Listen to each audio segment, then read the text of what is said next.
Hello, everyone, and welcome back to the Commander's Forge. My name is Andy Bentley, and the Forge is near for me to talk about my magic, Commander, and anything else going on, trying to drag this whole mental health thing back to where it's supposed to be. Now, I hope my voice sounds at least okay. Last week, I could barely talk. That's how bad everything was. But we're here today. Now, I do want to talk about the struggles of trying to play, particularly during the winter slash, storms.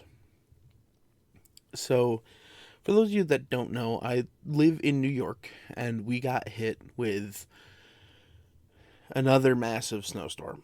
Like, I had to take Monday off of work because I had to, work on digging my car out of our driveway. That said, uh, a lot of times during the winter, the only things I'll make it up to the shop for are pre releases. And like I don't even go to all of those. Like I didn't go to the Spider-Man one just because I wasn't terribly interested in the set. But all this to say, like, I miss having a regular group to play spell table with, you know what I mean? But, that's neither here nor there. So it ends up I just tend to not get out to the shop that much. So that's when I end up, just sitting at my desk and going, well, what deck haven't I, looked at in a while? And I'll go through them and I'll be like, you know what? This one never really performed the way I wanted it to. And so I'll kind of look through things and be like, oh, well, let's try this one. So, recently I went through and I think I pulled apart, four decks that were, okay, but not necessarily doing what I wanted them to, or were too good at doing what I wanted them to do. And, that just opened up a ton of pieces for other things that were missing pieces. So, I had the Black Red Rowan, and the deck was really good, but it would just always win with, an Exsanguinate or, something like that. And it just kind of got boring to play. So I was able to take a bunch of the reanimator stuff I had in there and shift it to my Raphael deck that was kind of missing that stuff.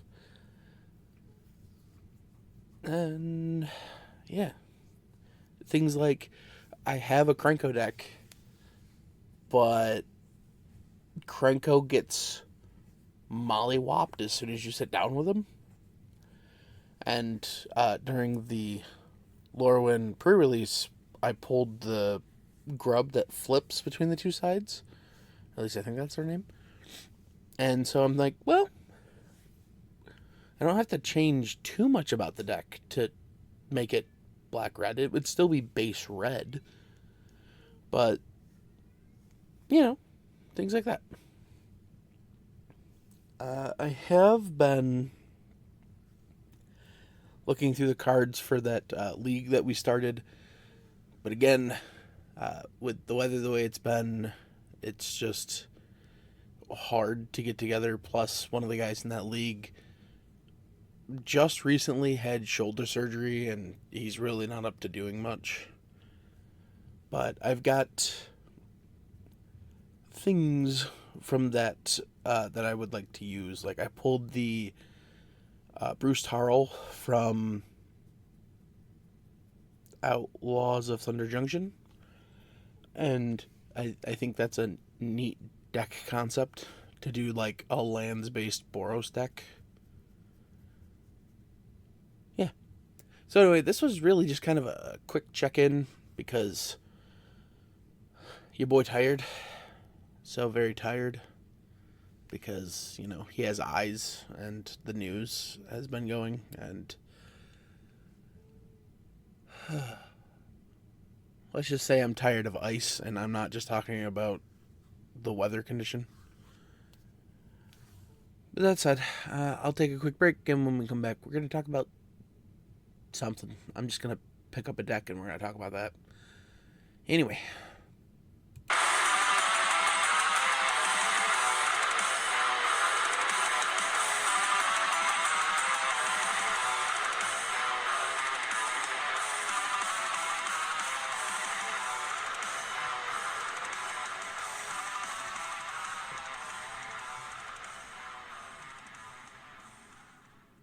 And welcome back.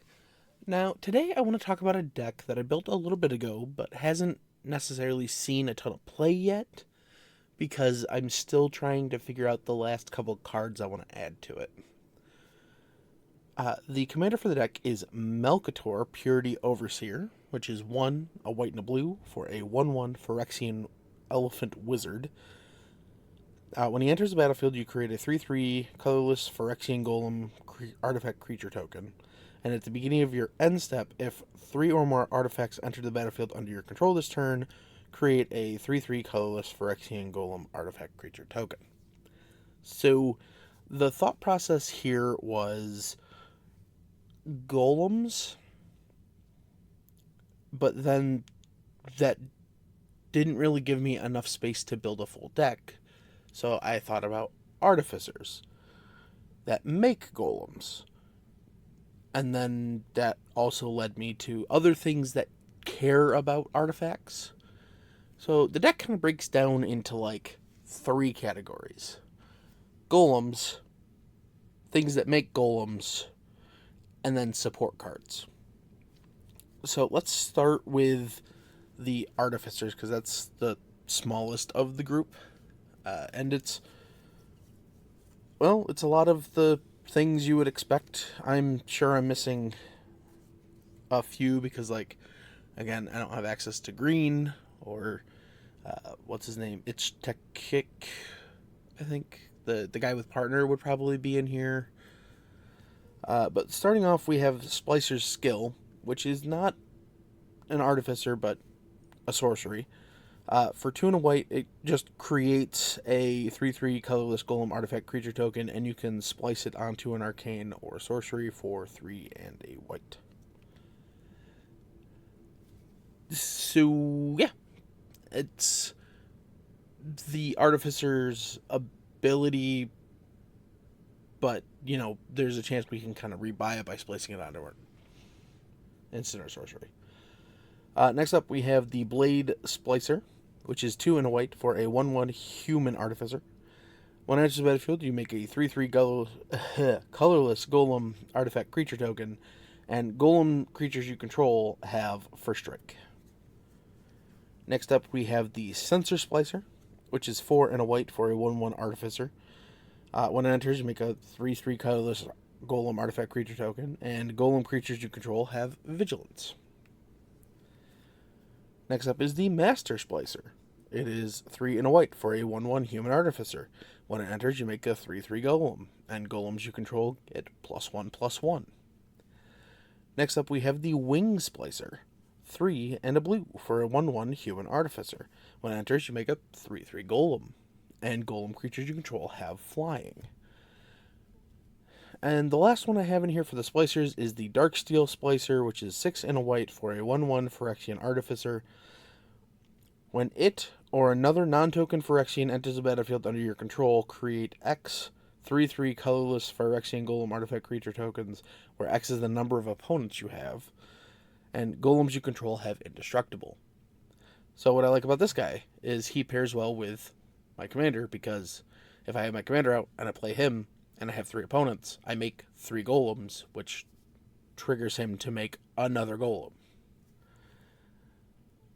With that said, let's get into the golems, which the first one technically doesn't start as a golem. That is the Oteklin Landmark. Single white for an artifact. When it enters the battlefield, you scry 2, and you can craft it with an artifact for 2 and a white, and it turns into the Oteklin Levitator. It is a 1/4 golem with flying, and then whenever it attacks, target attacking creature without flying gains flying until end of turn. So, again, if we don't have our Wings Placer out and we just need to get some damage through, that's what he's there for. Now, let's talk Golems. And I know I don't have all of the available Golems in here. I decided not to go with a Precursor Golem because I wasn't doing a like Zada Marrowwing Dragon type deck where I wanted to target one thing with one thing and have it bounce around everything. That also kind of makes it so I can't get blown out with like one Swords to Plowshares. But let's start us off with the Dune Mover. 2 mana for a 2/1 Phyrexian Golem. It has Toxic 1, and when it enters the battlefield, you can search your library for a basic land card, reveal it, shuffle, and put it on top. After that, we have the Illustrious Wanderglyph, which is 4 and a white for a 2/2 Golem with Ascend. Other artifact creatures you control get +2/+2 as long as you have the City's Blessing, and at the beginning of each upkeep, you create a 1/1 colorless gnome artifact creature token. Yes, I know it makes gnomes, but being able to Anthem once you hit the City's Blessing is pretty sweet. Next up, we have the Maelstrom Colossus. 8 mana for a 7/7 Golem with Cascade. After that, we have the Ancient Stone Idol, which is 10 mana for a 12/12 Golem with Flash. The spell costs 1 less to cast for each attacking creature. It has Trample, and when it dies, you create a 6/12 colorless artifact creature token with Trample. After that, we have the Ancestral Statue, which is 4 mana for a 3/4 Golem. When it enters the battlefield, return target non-land permanent you control to its owner's hand. Next up, we have a flippable Golem, which is the Golden Guardian. It is 4 mana for a 4/4 Golem with Defender, and for 2, you can have it fight another creature you control, and then when it dies this turn, return to the battlefield transformed under your control, and it becomes the Gold Forge Garrison. It's a land. You can tap it to add 2 mana of any one color, or you can pay for and tap it to make a 4/4 colorless Golem artifact creature token. So, yeah. Now, the thing is, we need big things for that to fight and, die against, but hopefully don't take out the other things. So we have things like, Phyrexian Triniform. 9 mana, 9/9 Golem. When it dies, you make 3/3 colorless Golem artifact creature tokens, and it has Encore for 12. After that, we have the Zabron's Guardian. 4 and a white for a star 5 Golem, double strike, ward 2. Other artifacts you control have ward 2, and its power is equal to the number of artifacts you control. After that, we have the Geode Golem. 5 mana for a 5/3 Golem with Trample. And whenever Geode Golem deals combat damage to a player, you may cast your commander from the command zone without paying its mana cost.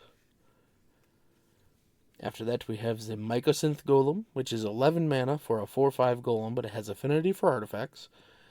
And artifact creature spells you play have affinity for artifacts.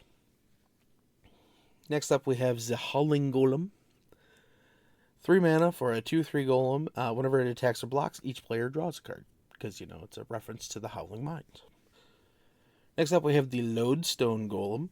4 mana for a 5/3 Golem with non-artifact spells cost 1 more to cast. Next up, we have the Platinum Empyrean. 8 mana Golem. 8/8. Your life total can't change. After that, we have the Triplicate Titan, which is a 9 mana 9/9 Golem with Flying, Vigilance, and Trample. When it dies, you create 3/3 colorless Golem artifact creature tokens. 1 has Flying, 1 has Vigilance, and 1 has Trample. Next up, we have the Meteor Golem. It's 7 mana 3/3 Golem.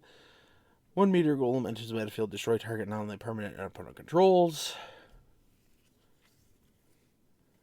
Next up, we have Karn Legacy Reforged. 5 mana star Golem. Power and toughness are equal to the greatest mana value among artifacts you control, so if you just have him, he's a 5/5. At the beginning of your upkeep, you add colorless for each artifact you control. This mana can't be spent to cast non-artifact spells until end of turns. You can't lose this mana as steps and phases end. And finally, for the Golems, is probably the one that's seen the most play throughout Commander's, history. Solemn Simulacrum, otherwise known as the Sad Robot. 4 mana, 2/2 Golem. When it enters the battlefield, you can search your library for a basic land card, put it onto the battlefield tapped, then shuffle your library, and when it dies, you draw a card. That card draw is a May ability, in case that's ever relevant. But yeah, so that's the Golems I'm running. Normally when I'm doing something that's like centered around a specific type, I tend to limit like how many other creatures I have that aren't of that type. But in the case of this deck, it really needed a lot more support than just a couple of cards. So let's go through the support cards. First up, we have Padim, Council of Innovation, which is 3 and a blue for a 1/4 Vidalcan Artificer. Artifacts you control have hexproof, and at the beginning of your upkeep, if you control the artifact with the highest converted mana cost or tied for the highest converted mana cost, you draw a card. Next up, we have Scrap Trawler. 3 mana, 3/2 construct. Whenever it or another artifact you control is put into the graveyard from the battlefield, return to your hand target artifact card in your graveyard with lesser mana value. Next up, we have Unctus Grand Meditect. 1 blue for a 2/4 for Rexian Vidalcan. Other blue creatures you control have, when this creature becomes tapped, draw a card, discard a card. Other artifact creatures you control get +1/+1. And for a Phyrexian blue mana, until end of turn, target creature you control becomes a blue artifact in addition to its other colors and types. Activate only as a sorcery.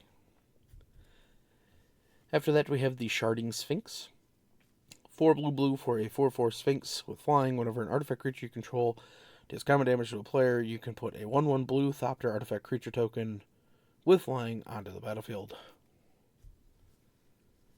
Next up, we have Drafna, founder of Latinam, which is 1 and a blue for a 2/1 human artificer advisor. For 1 and a blue, you can return target artifact you control to its owner's hand, and for 3 and tapping, you can copy target artifact spell you control. Next up, we have the Patchwork Automaton. 2 mana, 1/1 construct, ward 2, and whenever you cast an artifact spell, put a +1/+1 counter on Patchwork Automaton. Next up, we have Psy, Master Thopterist. Thopterist, yeah. 2 and a blue for a 1/4 human artificer. Whenever you cast an artifact spell, you create a 1/1 colorless Thopter artifact creature token with flying. You can pay 1 and a blue and sacrifice 2 artifacts to draw a card. Next up, we have Lochiel, Clockwork Scholar. 2 and a white for a 2/4 elephant artificer. Prevent all damage that would be dealt to attacking artifact creatures you control, and whenever 1 or more artifact creatures enter the battlefield under your control, draw a card. This ability only triggers once each turn.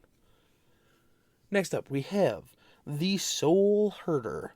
1 white, blue, 1/1 spirit. Whenever a creature is exiled from the battlefield, put a +1/+1 counter on Soul Herder. At the beginning of your end step, you may exile another target creature you control, then return that card to the battlefield under its owner's control. And finally, the support cards that are not the potential of their commanders. We have Steel Overseer. 2 mana, 1/1 construct. Tap, put a counter on each artifact creature you control. Now, like I said, I did have 2 additional legendary creatures that could theoretically be the commanders here. The first one is the Medicant Core Guidelight, which is a white and a blue for a star 3 robot. Its power is equal to the number of artifacts you control. It has start your engines, and at max speed, whenever you cast an artifact spell, you can pay 1. If you do, copy it. And the other one was Urza, Prince of Krug. 2 white-blue for a 2/3 human artificer. Artifact creatures you control get +2/+2. And for 6, you can create a token that's a copy of target artifact you control, except it's a 1/1 soldier creature in addition to its other types. And they both kind of had a chance at being the commander, but I still like the idea of getting to make multiple 3/3 golems. Alright, now I'm going to round this out with just 2 other support spells. Well, one's a spell, one's a land. The first one is Inspiring Leader, which is 2 and a white for a legendary enchantment background. Commander creatures you own have creature tokens you control get +2/+2. So I talked about that one and the one that also anthems, the golem that anthems. And I have a couple other anthems in the deck that I didn't really pull out to talk about. But they start as base 3/3s, which, not bad. But as soon as you give them +2/+2, those are 5/5s. You give them +4/+4, and you're really talking like throwing around 20 damage in a turn quickly. But that's it. The last card I want to touch on here is good old Academy Ruins. It's a legendary land. You can tap it to add 1 colorless to your mana pool, or you can pay 1 and a blue, tap it, and put target artifact card in your graveyard on top of your library. It's just a very good card. Now, the reason this deck hasn't come up before is I have room for 2 more cards, and I haven't found anything that I want to fit in there. So you saw I kind of had like, I have like a flicker package. I've got things that just care about artifacts and golems. And I haven't found a good fit for those last 2 slots. But that said, the deck is basically done. I just need to figure out what I want to finish it with. But yeah, that said, I'm going to get out of here. And I hope y'all have a good time. So until we meet again, bye-bye. Thank you for listening. All of my links can be found in my link tree in the description below. I would like to thank Ian Foss and Cody Mulvey of the band The Crypt for allowing me to use music for my opening and ending, along with Nate and Erica Jacobs for making my original logo. And I would also like to thank Christina McNichol for creating my new logo. And I'll see you next time.